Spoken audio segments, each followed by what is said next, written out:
Assalomu alaykum, hurmatli kitobxonlar. Men sizlarga Abdulla Qodiriyning O'tgan kunlar romani haqida ma'lumot bermoqchiman. O'zbek romanchiligi va hayotiy hikoyalar janrining asoschisi buyuk ustozimiz Abdulla Qodiriy asosiy taxalluslari Qodiriy Julqunboy 1894-yil 10-aprelda Toshkent shahrida Bog'bon oilasida tug'ilgan. Otasi Qodir bobo 1820-1924-yillar xonbeklar qo'lida sarbozlik qilgan. Rus bosqini paytida Toshkent mudofaasida qatnashgan. Otasi boshidan o'tkazgan sarguzashtlar Abdulla Qodiriyning qator asarlari, xususan tarixiy romanlarning yuzaga kelishida muhim rol o'ynagan. Yoshligidanoq qadimgi sharq madaniyati va adabiyoti ruhida tarbiya topgan. Arab, fors va rus tillarini o'rgangan. Abdulla Qodiriyning To'y, Ahvolimiz, Millatimga, Fikr aylagil kabi she'rlari, Baxtsiz kuyov dramasi, Toshpo'lat tajang nima deydi kabi hikoyalari, O'tgan kunlar, Mehrobdan chayon romanlari, Obid Ketmon qissasi hozirgi vaqtda ham kitobxonlar tomonidan sevib o'qiladi.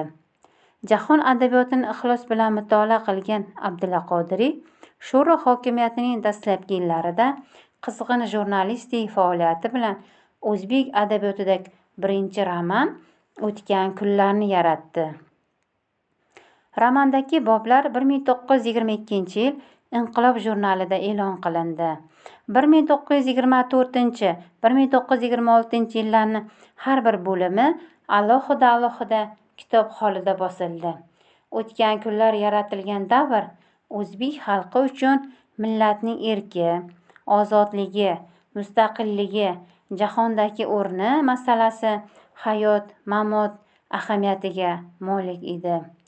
Adib O'tgan kunlar romani orqali xalqining milliy ongini uyg'otmoqchi bo'ldi.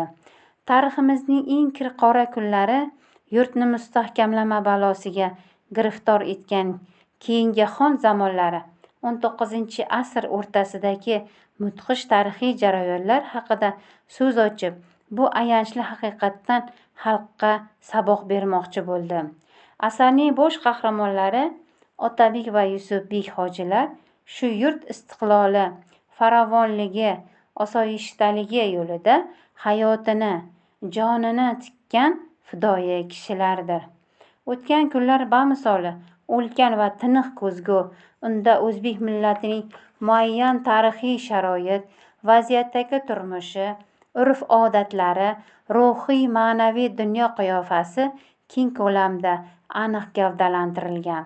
O'tgan kunlar bir qarashda an'anaviy ishq dostonlarini ham eslatadi.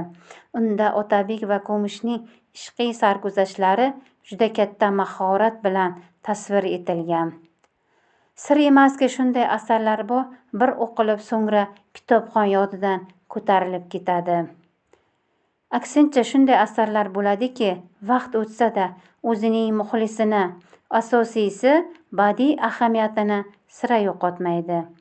Darhaqiqat, mana bir asrga yaqin vaqt o'tibdiki, Abdulla Qodiriyning O'tgan kunlar romani hali ham keng kitobxonlar qo'lidan tushmay kelmoqda. Mazkur asar o'tgan asr kitobxonlarining qalbini qanday zabt etgan bo'lsa, hozirgi ko'ngil kitobsevarlari uchun ham u shunday qadrlidir.